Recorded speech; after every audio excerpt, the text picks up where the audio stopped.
જય માતાજી મિત્રો, તમારા બધાનું હાર્દિક સ્વાગત છે મેલેડી સિદ્ધ સાધના ચેનલ ઉપર। તો મિત્રો, આજના વિડીયોમાં આપણે વાત કરીશું કે તમે કેવા કેવા વહેમ પાડીને રાખ્યા છે। અમુક માણસોને એવા વહેમ હોય છે ઘણા બધા કે એમને એવું લાગે છે કે માતાજી એમના ધૂણવા આવે છે પણ રડવા લાગે છે, એનું કારણ શું? બરોબર। બીજું કે માતાજી અમારું કામ નથી કરતા, અને જ્યારે માતાજી એમના પંડમો એમના સવારીમાં જ્યારે ધૂણવા આવે છે બોલતા નથી। બીજું કે રડવા એમને એવું લાગે છે કે માતાજી રડે છે એટલે આ ઘરના દેવ નથી, બહારના દેવ છે। આવા એમને ઘણા બધા માણસોને વહેમ છે। હું એમ નથી કહેતો મિત્રો કે એવું બધું હોતું નથી, ઘણી બધી જગ્યાએ એવું હોય છે, પણ બધી જગ્યાએ આ જે એક જ વસ્તુ હોવી એ નામુમકિન જેવી વસ્તુ છે। કેમ કે અત્યારે જે કોમન તંત્ર મંત્ર વિદ્યા ક્રિયાઓ એ એટલી સહેલી નથી કે ગમે તે વાપરે અને ગમે તે તમારા દેવ બોધે, ગમે તે તમારા ઉપર કોઈ પણ વસ્તુ કરી શકે, એવું બધાના જોડે હોય નહીં, અને બધી જગ્યાએ એ વસ્તુ બને પણ નહીં। તો ચાલો મિત્રો, વધારે વાર ના કરતાં આપણે આ વિષય ઉપર વાત કરવાના છીએ કે શું સાચું છે અને શું ખોટું છે। તો મિત્રો, મારી એક જ વિનંતી છે કે જો ચેનલ ઉપર નવા હોય, આ વિડીયો ઉપર તમે નવા હોય તો તમે અંત સુધી વિડીયો જુઓ, જેના લીધે તમને સરળ ભાષામાં સાચી જાણકારી મળી રહે। તો સૌપ્રથમ તમને જણાવું કે માતાજી તમારું કામ કેમ નથી કરતા। અમુક માણસોનું, ઘણા બધા માણસોનું, અમુકને એવા ઘણા બધા માણસોનો એક જ કોમન પ્રશ્ન છે, માતાજી અમારું કામ નથી કરતા, અમારી મનોકામના પૂર્ણ નથી કરતા। શું માતાજી બંધિત થઈ ગયા છે? તો એ તદ્દન ખોટી વાત છે મિત્રો, બધી જગ્યાએ આ વસ્તુ બને નહીં, બરોબર। બીજું કે જ્યારે પણ માતાજી તમે કામ સોંપો છો, માતાજીને તમે કામ સોંપો ત્યારે તમારે એક દ્રઢ વિશ્વાસ જોઈએ। માતાજીને મનોકામના સોંપ્યા બાદ જો તમારા મનમાં એવો વિશ્વાસ હશે કામ થશે કે નહીં થાય, જો આ મનમાં તમારા વિચાર આવે તો કોઈ દિવસ તમારું કામ કોઈ પણ માતા સફળ બનાવવાની નથી। એ તમારા ઘરની હોય કે પછી બહારની હોય, એ વસ્તુ ના બને। ત્યારબાદ મિત્રો તમને જણાવવા માગું છું કે અમુક માણસોની જે મનોકામના છે ને, એક અલગ લેવલની અને એક અલગ પ્રકારની હોય છે।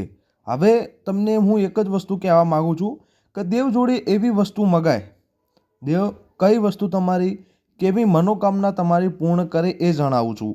કે તમારી એવી મનોકામના હોય કે તમારા ઘર માટે એ હાનિકારક ના હોય, તમારા માટે એ હાનિકારક ના હોય, એ તમને હામ ના પહોંચાડે, તમારા ઘરને હામ ના પહોંચાડે, અને કોઈ સામેવાળા વ્યક્તિને, કોઈ બીજા કોઈને પણ હાનિ ના પહોંચે એવી તમારી મનોકામના છે, તો એ પૂર્ણ થાય।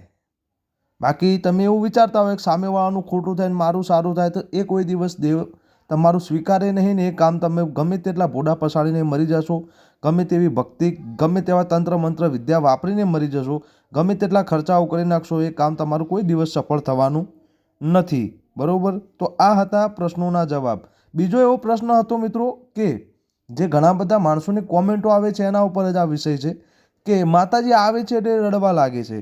હવે ઘણા બધાનો એવો કોમેન્ટ છે કે ભાઈ મારે અમે ઘરે બધા ભેગા થઈને બેસીએ છીએ, માતાજી આવે છે, ધૂણે છે, રડવા લાગે છે ને કશું બોલતી નથી। મિત્રો, રડવા લાગે એટલે બધા માણસો એમ જ કહે કે ભાઈ આ આપણું ઘરનું દેવ નથી, બહારનું દેવ છે એટલે રડવા લાગે છે, કોઈ ભૂત પ્રેતનો સાયો છે એટલે રડવા લાગે છે, બરાબર મિત્રો। અને હવે એવા માણસો એમ કહે છે પાછા કે અમે ઘણી ભક્તિ કરીએ, અમે ઘણી બધી સેવા કરીએ છીએ, નિયમિતપણે દીવા ધૂપ અગરબત્તી મંત્ર જાપ બધું ઘણું કરીએ છીએ, છતાંય માતાજીની સવારી આવે ત્યારે રડવા લાગે છે। એનું કારણ શું? અમારા ઘરમાંથી દુઃખ જતા નથી। તો મિત્રો, આનું એક જ કારણ છે, આવું કોઈ ચેનલ ઉપર તમને નહીં કે કોઈ યુટ્યુબ ચેનલવાળો તમને આવી સલાહ કોઈ દિવસ નહીં આપે, કેમ કે જે યુટ્યુબ ચેનલ તમે જુઓ છો ને એ બધા એ માણસો છે અને એકબીજાની કોપી કરીને વિડીયો મૂકતા હોય છે, એટલે એમના જોડે જાણકારી ના હોય ભાઈ। જેને દેવગતિમાં રસ છે, દેવગતિમાં ઉતરી ગયેલો માણસ છે, એના જોડે તમને આવી સરળ ભાષામાં અને સાચી જાણકારી મળે, અને એટલે હું તમને આવી જાણકારી પ્રોવાઈડ કરું છું। તો તમને જણાવું મિત્રો કે જ્યારે પણ દેવ રડવા લાગે, તમારું કામ ના થાય, દેવ આવે એટલે રડવા લાગે, તમને જવાબ ના મળે કે કામ કેમ નહીં થતું, તો મિત્રો તમારે સમજી જવાનું છે કે જ્યારે પણ તમે દેવને કામ સોંપો છો, દેવ એ ભગવાન જોડે જાય, માતાજીના પણ ભગવાન હોય, એમને પણ કોકને કહેવાનું હોય, એમને પણ કોઈને આ અરજી મૂકવાની હોય. તમે દેવ જોડે અરજી મૂકો, માતાજી જોડે અરજી મૂકો, અને માતાજી જે છે એ ભગવાન જોડે અરજી મૂકે. જ્યારે રામ જોડે એ તમારી અરજી જાય છે ત્યારે એ ભગવાન જાણે હુકુમ આપે કે હા, આ કામ તમારે કરવાનું છે, આ કાર્ય સારું છે અને એ કામ તમારે કરવા લાયક છે, ત્યારે એ માતાજી એ મનોકામના સિદ્ધ બનાવે છે, બાકી ના બનાવે. હવે જ્યારે પણ એ માતાજી ભગવાન જોડે તમારી પ્રાર્થના કરે છે, તમારી અરજી ભગવાનના ચરણોમાં નાખે છે કે મારા આ સેવકની આટલી જરૂરિયાત મારે પૂરી કરવાની છે, ત્યારે ભગવાન તમારા ચોપડા ખોલે છે કે આના કર્મ કેટલા સારા કર્યા છે, કેટલા ખોટા કર્યા છે, આની જે મનોકામનામાં જે એની માગવામાં જે છે એ શું માગે છે, આ પોતાના હિત માટે માગે છે, કોકના હાનિકારક માગે છે, કે પછી આ પોતા સ્વાર્થીલો છે. આ બધું તમારું ચકાસવામાં આવે છે, તમારા કર્મો ચકાસવામાં આવે છે. જ્યારે પણ આ બધું તમારું ઠીક હશે ત્યારે જ તમારી મનોકામના પૂર્ણ થશે. હવે માતાજી કેમ રડે છે? તો આના લીધે રડે છે કે તમારી ભક્તિ કરવા છતોય તમારી મનોકામના માતાજીને પૂર્ણ કરવી હોય છે. તમારી ભક્તિ માતાજી સ્વીકારે છે. માતાજી તમારા બધા જ કામ કરવા માગે છે, પણ તમારા એવા થોડા ઘણા કરેલા કર્મો તમારા આડે આવે છે. જ્યારે માતાજીને ભગવાન રજા નથી આપતા ત્યારે એ કામ સફળ થતું નથી. ત્યારે માતાજી લાચાર પડી જાય છે ભગવાન સામે કે મારા આ માણસે આવા કર્મ કરેલા છે, એટલે હું આ રક્ષા નથી કરી શકતી, આનું આ કામ પૂર્ણ નથી કરતી, કેમ કે તમારા કરેલા કર્મો આડા આવે છે. એટલે માતાજી જ્યારે ધૂણવા આવે છે ભાઈ, એટલે રડે છે. એ રડવાનું કારણ એ છે કે તમે આટલી બધી ભક્તિ કરવા છતોય, તમે આટલી બધી મને માનવા છતોય હું તમારું આ કાર્ય સિદ્ધ નથી કરતી. એનું કારણ એ છે કે તમારા કર્મો જે તમે પાછલા જન્મમાં કર્યા હોય કે તમારા આ જે જીવન ચાલે છે એમાં, તો મિત્રો તમારા કરેલા કર્મો જ આડા આવે છે. એના લીધે તમારું કામ સફળ નથી બનતું.